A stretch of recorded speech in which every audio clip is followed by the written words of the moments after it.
tó bá jẹ́ pé o ti pọ̀ ọmọ 40 ọdún tó lọ́kọ tó bá rẹ́ni tó láìkẹ́ tó lè fún ẹ lóyún. tó bá rẹ́ni tó láìkẹ́ tó lè fún ẹ lóyún jọ̀ọ́ o contribute ti ẹ náà sẹ́kọ̀ọ́ bá mú ẹ tó dẹ̀ lè tọ́mọ.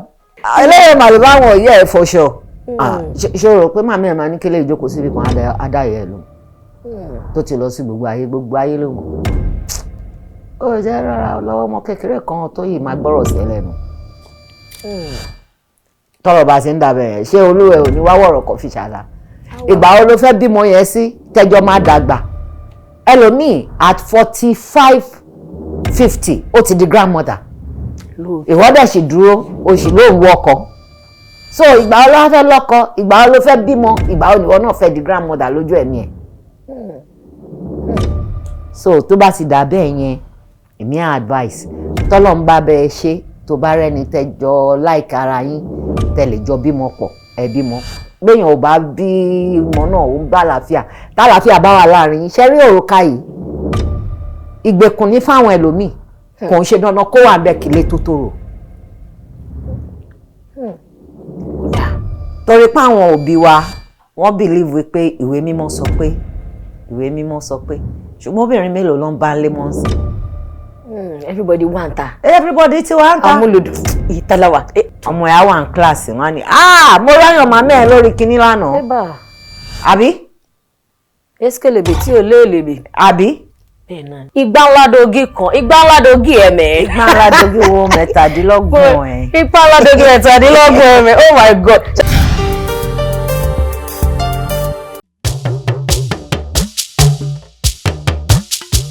Ètò ńlá ti dé, ètò bàbá ètò, Oyin Mama.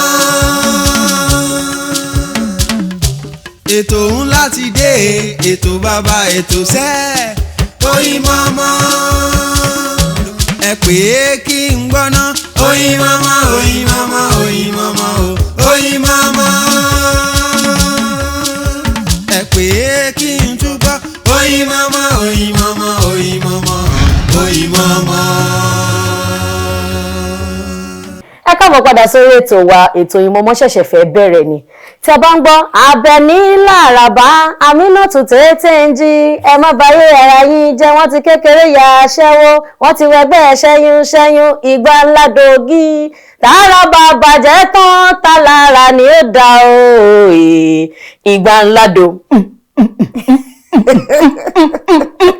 Bíta Ayo Mogaji, àwọn ọmọ mi wà lágbà lálejò lórí ètò lẹ́ni iṣẹ́ wa dáadáa. Adúpẹ́ lọ́dọ̀ lọ. Always ravishing. Always looking beautiful. Ṣàlálá. What's going on here? Mo ṣọ́ yín sàtórí tí mo ṣe wọ blue. Wọ́n ní wọ́n gbọ́dọ̀ yọ mí lẹ̀ lẹ́nu. Are you there? I am there, fully there and aware. Olùwà ṣeun. Ṣé wa dáadáa? Mo dúpẹ́ lọ́dọ̀ Ọlọ́run, àlàáfíà la wà. Mo dẹ̀ lérò pé gbogbo ẹ̀yin tá a bá nu studio náà àlàáfíà la dé báyìí. Àti gbọ́dọ̀ wà lálàáfíà torí tí energy yín gan wà contagious. Olúwa ṣeun. Ó dẹ̀ jẹ́ kí n kọ́kọ́ bi yín, kí ni secret of this youthful look? Ṣé àjídèwé ni? Ṣé ọṣẹ ni? Ṣé omi lẹ̀ ń mu lásìkò ni? Kí gangan lẹ̀ ń ṣe? Ẹ já wa. Kò ń ṣọṣẹ. Kò dẹ̀ kí n ṣe àjídèwé yẹn mo máa ń fetí gbọ́ ní mi tiẹ̀ mọ́ ibi tó ti ń rà ní talájídèwé dé. Ṣùgbọ́n ẹ̀yin Yorùbá lẹ máa ní igba ara là ń búra, èèyàn ò kí ń bú Ṣàngó lẹ́rùn. Ìgbà tó bá yẹ kéèyàn jẹun sí kéèyàn jẹun. Ìgbà tó bá yẹ kéèyàn ṣe kí náà máa ń pe exercise ní Yorùbá. Kéèyàn ṣe ìdárayá. Kéèyàn ṣe ìdárayá, kéèyàn ṣe. Ìgbà tó bá yẹ kéèyàn mumi, kéèyàn mumi. Ìgbà tó bá yẹ kéèyàn sùn. Kéèyàn sùn lásìkò. Kéèyàn ṣe gbogbo nǹkan tó bá ń ṣe. Jíjẹ ni o, mímu ni o, ìdárayá ni o, oorun ni, kó ṣe gbogbo ẹ̀ ní ìwọ̀ntún ìwọ̀nsì. Èmi rò pé yẹn làṣírí yẹn ni èmi ò mọ nǹkan sọ tèmi. Wọ́n ti já wa, wọ́n ti ti kọ́kọ́ fún wa ní manual 1 òun láti gbà yín. A tún máa gba manual lẹ́nu mọ́ mi kán tó kú òbí lè ní sẹ́. Ẹ̀yin ẹ má wọrí. Ẹ máa kọ́ dédé dictionary ni. Tó ṣùọ̀ táwọn ọmọ mi ti mú gègé tó ti fẹ́ máa gbọ́rọ̀ lẹ́nu àgbà. Ìrìn àjò tó ti lé ní 40 ọdún, tó ti lé ní 40 years lẹ́nu iṣẹ́ yìí. Kí lẹ lè sọ wípé tẹ bá wẹ̀yìn ẹ máa wọ̀ pé Olúwo ṣe pé mo yà sídìí iṣẹ́ yìí. Ọ̀pọ̀lọpọ̀ gbogbo ìgbà tí n bá ti wà níwájú kámẹ́rà ni màá dúpẹ́ lọ́dọ̀ Ọlọ́run. Gbogbo ìgbà tí n bá ti kódà kára mi má yá kí wọ́n daṣọ bò mí báyìí kí n má gbọ̀n àìmọye iṣẹ́ tó jẹ́ pé orí àìsàn báyìí tó bá ti ní roll camera tí bá dìde ara mi á yá tí bá ṣe tán máa padà lọ sùn. Gbogbo ìgbà tí bá wà ní kámẹ́rà inú mi máa ń dùn ayọ̀ mi máa ń kún. Èmi ò mọ̀ bóyá ṣé àmútọ̀run wá ni. Ó ti jọ bẹ́ẹ̀ náà báyìí. Mi ò mọ̀ bóyá ṣé àmútọ̀run wá ni but tó bá jẹ́ bẹ́ẹ̀ náà gbogbo ìgbà tí bá ti wà níwájú kámẹ́rà nínú mi máa ń dùn. So àwọn experiences ṣe wọ́n pé oríṣiríṣi èèyàn láti pàdé lẹ́nu iṣẹ́ oríṣiríṣi èèyàn láti jọba ṣiṣẹ́ pọ̀. Experience tá a máa ní lórí sẹ́ẹ̀tì òun kọ́ la máa ní lórí ìta tí ń bọ̀ òun kọ́ la máa rí lórí ìta ń lọ. So it's always fun to be around my people. So èèyàn bá fẹ́ wẹ̀yìn kò síbi tí ṣe ò sí bó ṣe wà ń dúndùn ó máa wà ń kíkan but dídùn bẹ̀ fún mi ó pọ̀ ju kíkan ẹ̀ lọ. Mo dúpẹ́ lọ́dọ̀ Ọlọ́run. Alihamdulilayi èmi gan bá yín dúpẹ́. Ó dáa tá bá ní ká béèrè ìgbà ńlá dogi yẹn làwa kan fi mọ̀ yín ṣé ìgbà ńlá dogi lẹ fi béèrè àbí ẹ ti ń ṣàwọn kan tẹ́lẹ̀ náà kó tó di pé ìgbà ńlá dogi wá búrẹ́kẹ̀. Ìgbà ńlá dogi ọjọ́ tí ń pagún bọ̀ ọjọ́ ti pẹ́ kí ìgbà ńlá dogi tó jáde. Àtòrí tẹlifíṣọ̀n kí wọ́n tí ì máa ṣe home video tí mo ti ń ṣiṣẹ́ yìí. Àwọn television plays. Ayé NTA ńgbà yẹn. NTA ibẹ̀ yẹn làwa ti bẹ̀rẹ̀ but ńgbà tí sinimá àgbéléwò dé in fact sinimá àgbéléwò tí mo kọ́kọ́ ṣe tó gbajúgbajà jù mo jèrè lórúkọ ẹ̀. ọ̀rẹ́ mi tímọ́tímọ́ ọ̀gbẹ́ni Àǹtàlánìyàn òun ló níṣẹ́ yẹn ń gbà ẹ̀. So èmi ni mo jèrè nínú mo jèrè. And that was in 1992 but Ìgbà Ńlá Dogi wá ní 1998. Ọdún mẹ́fà gan síra wọn nìyẹn. Ó jìnnà síra wọn díẹ̀. Ṣé Ìgbà Ńlá Dogi yẹn ṣẹ́yìn lẹ lọ́bì fún ni àbí producer ẹni tó níṣẹ́ EP ló wò pé Ayọ̀ ló máa ṣiṣẹ́ yìí sẹ̀? Àwọn ni èmi ò tiẹ̀ èmi máa ń gbọ́ lórí rédíò tó rọ́ọ̀rẹ́ mi náà lẹni tó kọ́ a ti rò pé kọ́ in prose form pé ó fẹ́ lọ gbé sí inú ìwé tẹ́ a máa kà bí àwọn JF Ọdúnjọ nǹkan yẹn ni. Ó máa ń ṣe programs lórí rédíò káàkiri Ọ̀yọ́ state Ọ̀ṣun state Kwara Ògùn àtẹ̀kọ́mbí. So ó wá ní abala kan tó ti máa ń ṣe àyọkà yẹn. Ẹ̀kọ̀ọ̀kan tí n bá jálu program ẹ̀ tó bá ti ń ṣe mo kàn máa ń sọ pé bá wèrè lọ́wọ́ obìnrin tó jábẹ̀ ní àbí nǹkan yẹn ìwọ̀nba bí tí n bá gbọ́n bẹ̀ just like bí gbogbo ayé ṣe nífẹ̀ẹ́ sí. Ọdún yẹn mo ṣáà wà ní Àbújá ni kò tí ì sí fóònù àgbéléwọ́ ni wọ́n pèlè wa màmá mi wá pè mí pé ìgbà wo ló máa dé àwọn èèyàn báyìí pé wọ́n ní kó pe nọ́mbà báyìí o bá pe nọ́mbà yẹn ló bá di pé tọ́bọ̀ pálẹ̀ ẹ̀ ló gbé. Ìwọ ibo ló wà mo wà bí báyìí mo wá sáré ṣe nǹkan kan àwa náà ní ìdẹ́nbí o ó ṣáà máa ń gbọ́ program mi mo ní ó mọ Ìgbà Ńlá Dogi story tí mò ń ka mo ní obìnrin wèrè yẹn ó là fẹ́ ṣe ní fíìmù mo ní that's nice ó ní ìwọ ló máa ṣàbẹ̀ ni ìwọ ló máa wá ṣobìnrin wèrè yẹn ìwọ ló máa ṣàbẹ̀ ni mo ní are you kidding me ó ní mo ní very interesting character mo ní okay màá dé ń gbà báyìí nígbà tí mo dẹ̀ wọ́n bá kó téèpù bó ṣe ń kà ní inú iṣẹ́ wọ́n bá kó lé mi lọ́wọ́ wọ́n ṣe àwọn rédíò kéékèèké tá a lè fi nǹkan sétí wọ́n fi sí wọ́n nítorí a mọ̀ pé tó bá gbọ́ o máa interpret ẹ̀ better ju ká gbèwé lé ẹ lọ́wọ́ lọ.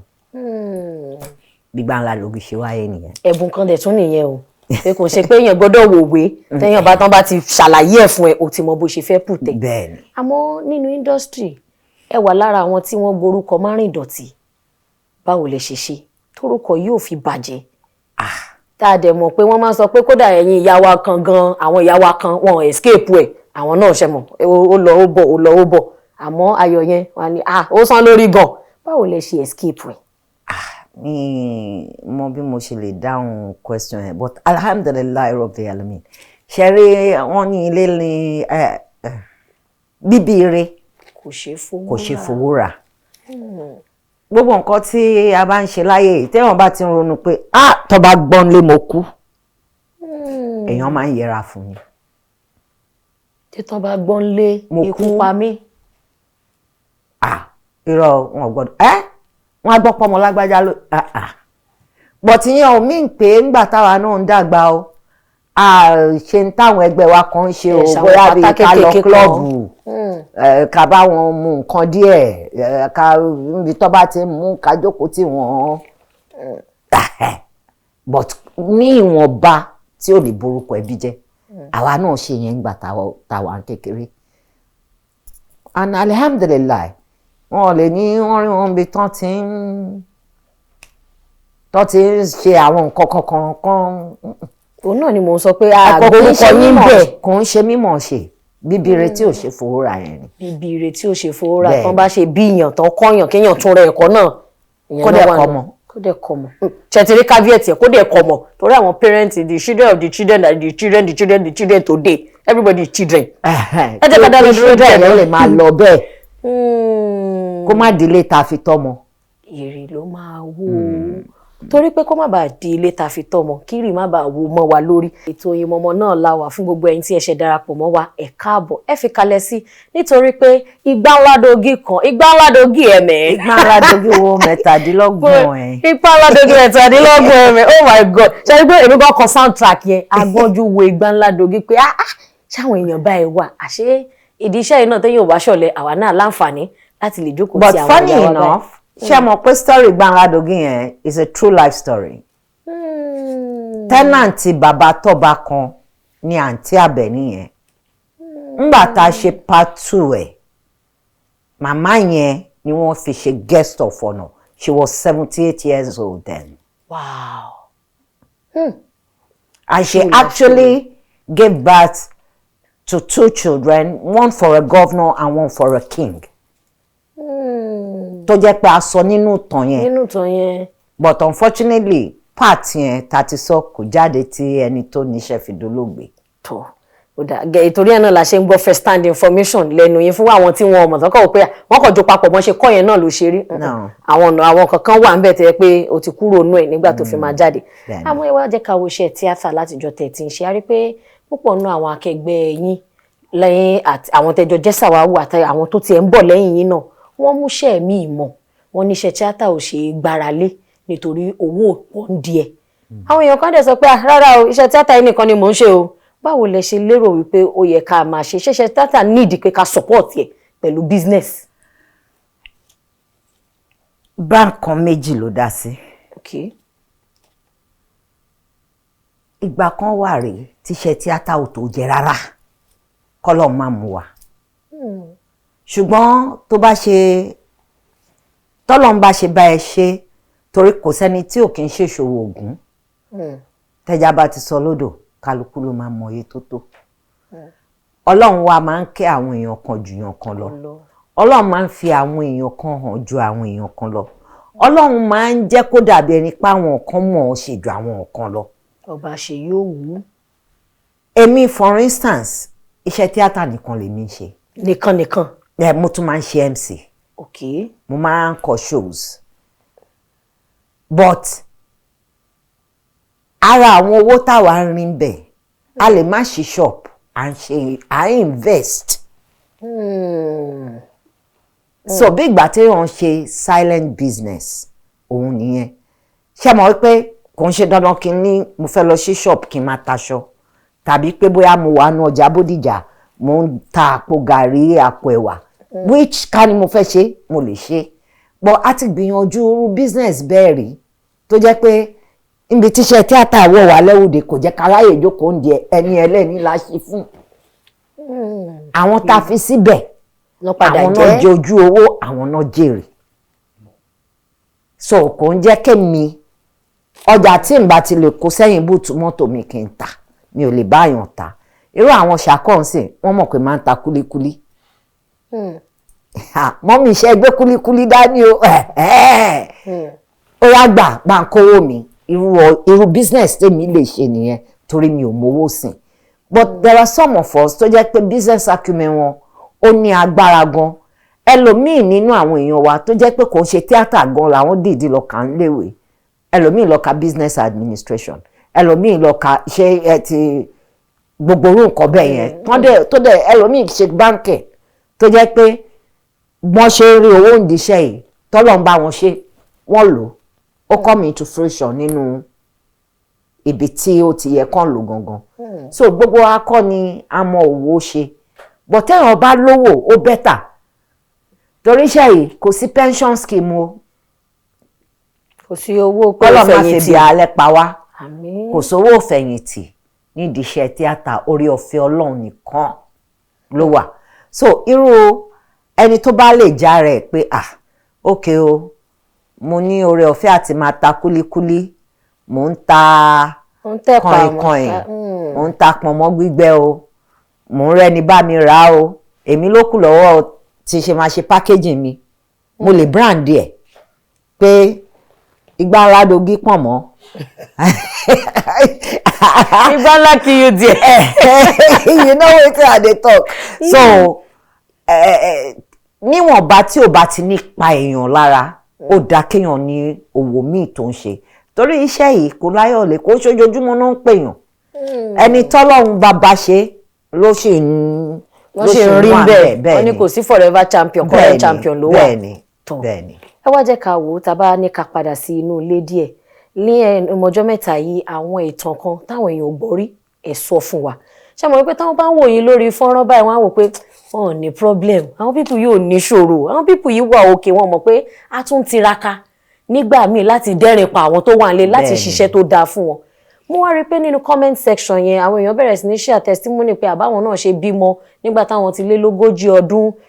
Èèyàn kan fún wa ní advice kan, mo wá fẹ́ bi yín ṣé mọ̀ràn yẹn ṣe tẹ̀lé pé tó bá ti lé ní 35 tó ti ń wọ ọmọ ogójì ọdún tó ò bá rọ́kọ bímọ. Yes, tó bá jẹ́ pọ́ mọ́ wùn ẹ́ o. Okay. Because àwọn ọmọ ọ̀sìn àwọn kan wà tó jẹ́ pé wọn ò tiẹ̀ fẹ́ bímọ.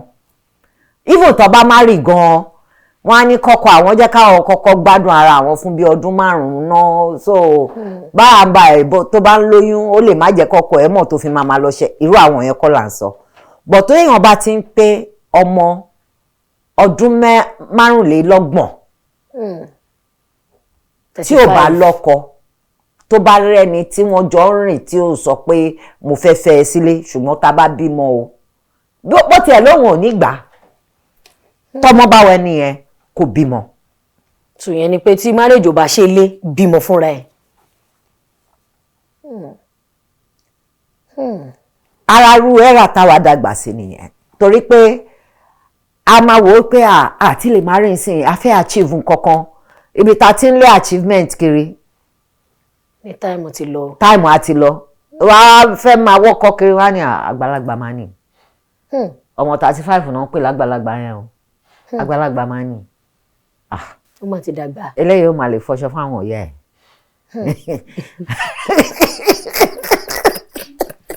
Eléyìí ó máa lè bá wọn. Ẹsìn wọn ti dídí ẹ.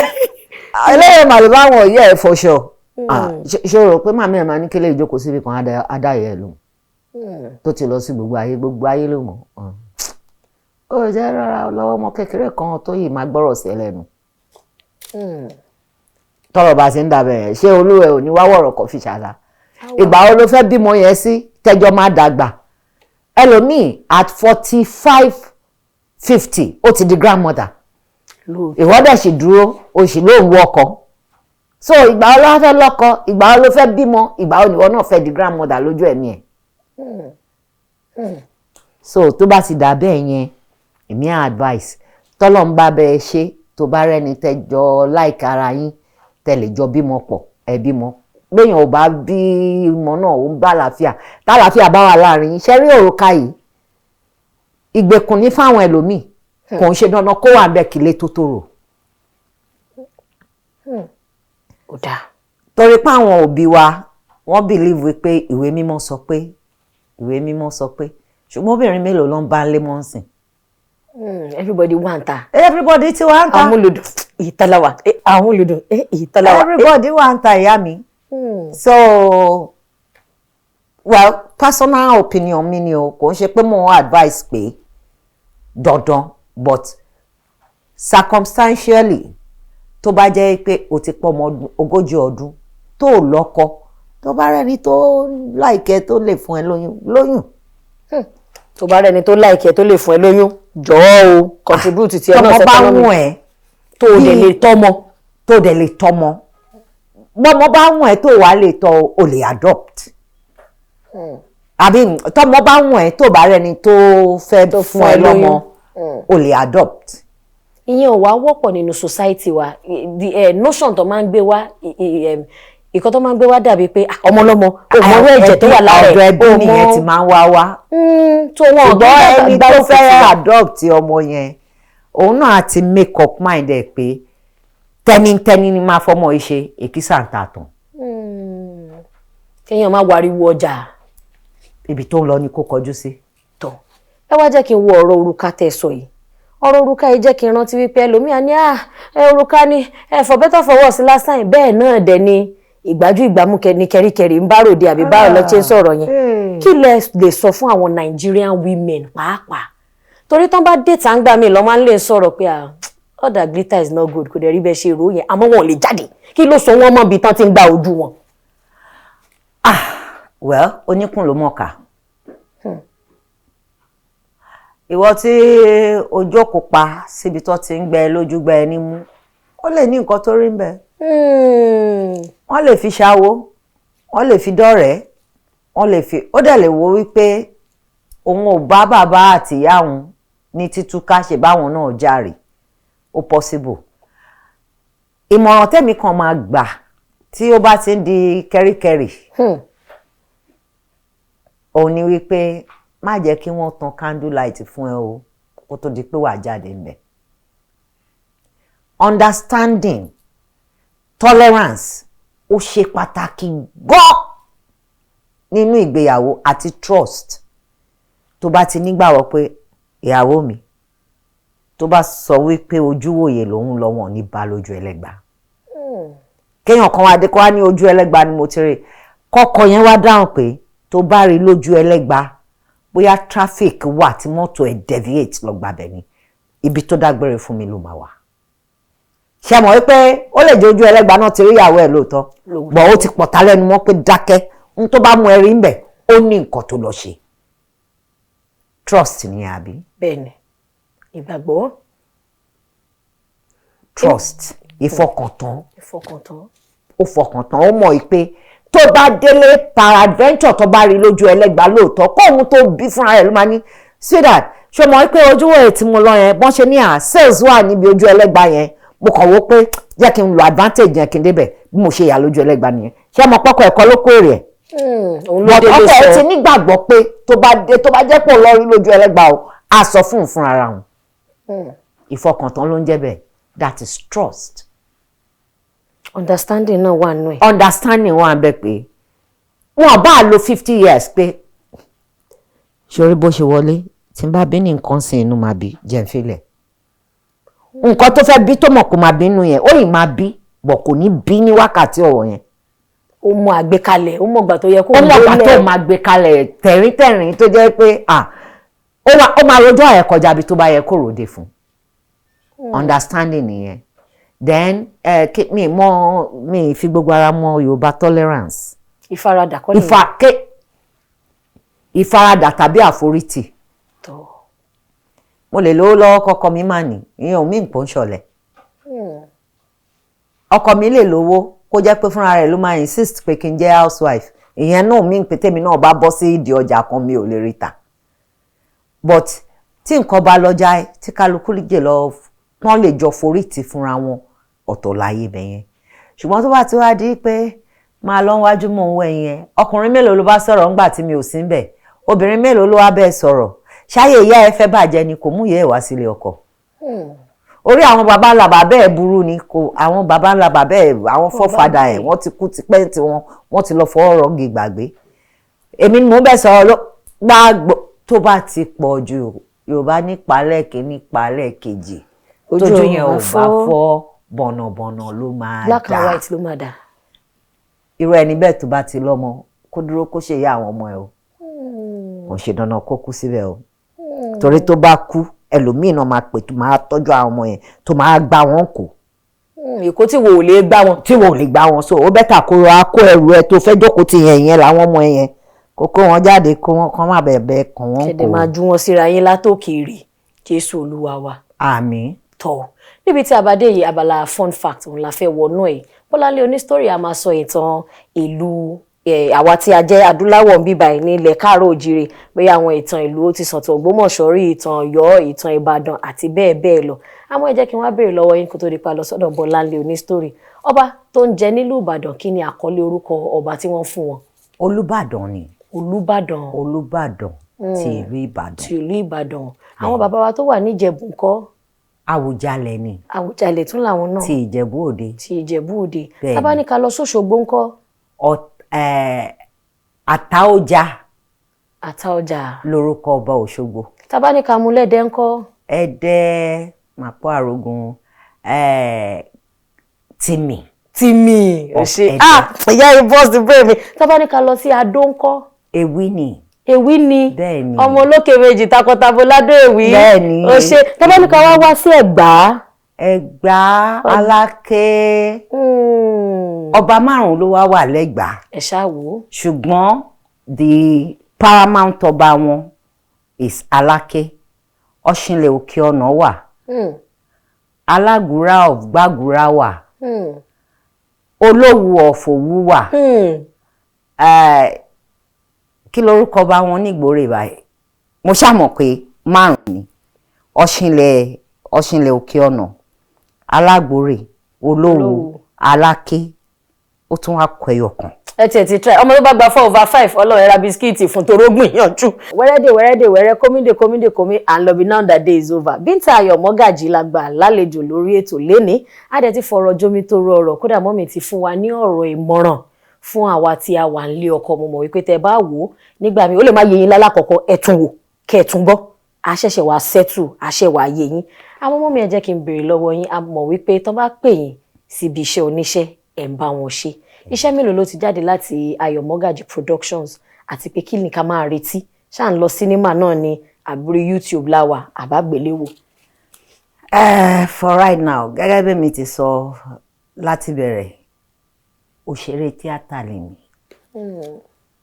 actor ni mi yẹ́rí tó bá ti ń di business aspect of it yẹn wọ́n á rẹ̀ mi jẹ èmi dẹ̀ gbà kéèyàn rẹ̀ mi jẹ kán á rẹ̀ mi tà kán rẹ̀ mi dànù yẹn ó máa dùn mí torí ẹ̀ n máa ń fọwọ́ síbi tọ́wọ́ bá ń gbé ni but àá náà ti ṣègbìyànjú mo ti ṣe jombo part 1 and 2 mo ti ṣe Abẹ́níyanu Oró mo ti bá àwọn èèyàn coordinate iṣẹ́ tó jẹ́ pé àwọn náà ní bọ̀ tèmi kọ́ ni mo lówó tí a fi yá ní lọ́wọ́lọ́wọ́ báyìí mo ní project kan tí mo ti àgbéléwò ni a lè lò lórí YouTube ó máa lọ sórí DSTV àbí gbogbo ibi tí wọ́n bá ti lè bá wa gbàṣá ẹnu ni title ẹ̀ but mi ò tí ì ta síta. bọ̀ ẹ ti ṣe tán ó ti wà nílẹ̀ àti ṣe ó ti jiná ó ti rẹ́dì.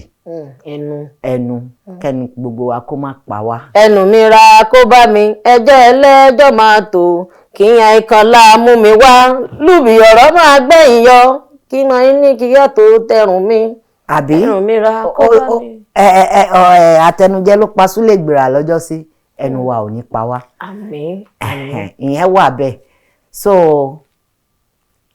yàtọ̀ sí yẹn mo ti sọ àwọn nǹkan míì tí máa ń ṣe èmi o actor tèmi career actor ni mi I'm a technocrat. ẹ̀wọ̀n pé bí ìgbà téèyàn bá jẹ́ civil servant. ló ṣe jẹ́ ni acting ti yín iṣẹ́ yín ni. èmi ò ní lọ gbàṣẹ ṣàkọ́ọ̀kì ní òkè mo wá fẹ́ ṣe retirement so I've trained to be a director as well but directing mi yẹn mo fẹ́ kó di ìgbà tí acting bá ti yọ lẹ́yìn mi díẹ̀díẹ̀ torí ṣe ti understand mo ń direct 1 2 3 so àfojúsùn mi ni pé ńgbà tí n bá ti mọ̀ pé kò ń ṣe dandan kí n máa dúró níwájú ẹ̀ mọ́ ẹ̀yìn ẹ̀ ni mo wá fẹ́ jókòó sí.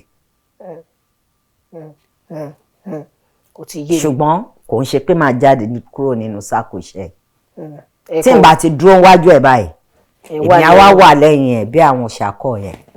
ẹ̀kọ́ tójúlé kan bọ́ sójúlé mi náà ni nínú the same duplex náà lẹ́wà. ó dá lákòótán ẹ jẹ́ kí n bi yín kí ni nǹkan tí àwọn ọmọ wa ń ṣe nísìn pàápàá jùlọ pẹ̀lú social media tẹ́ ẹ̀ nífẹ̀ẹ́ sí.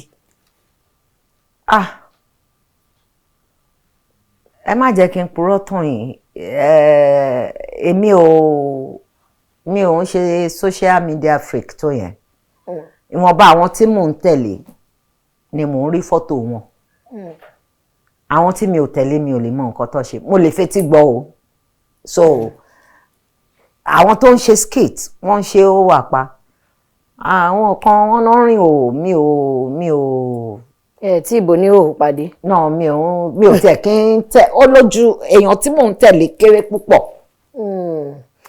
àwọn tí mo dẹ̀ mọ̀ bíi pé mo mọ̀yàn one on one ló ń jẹ́ kí n tẹ̀lé wọn. So nǹkan tí wọ́n bá ń ṣe ni mo wà interested in nǹkan táwọn bá dẹ̀ ń ṣe náà máa gbé síbẹ̀. lóòótọ́.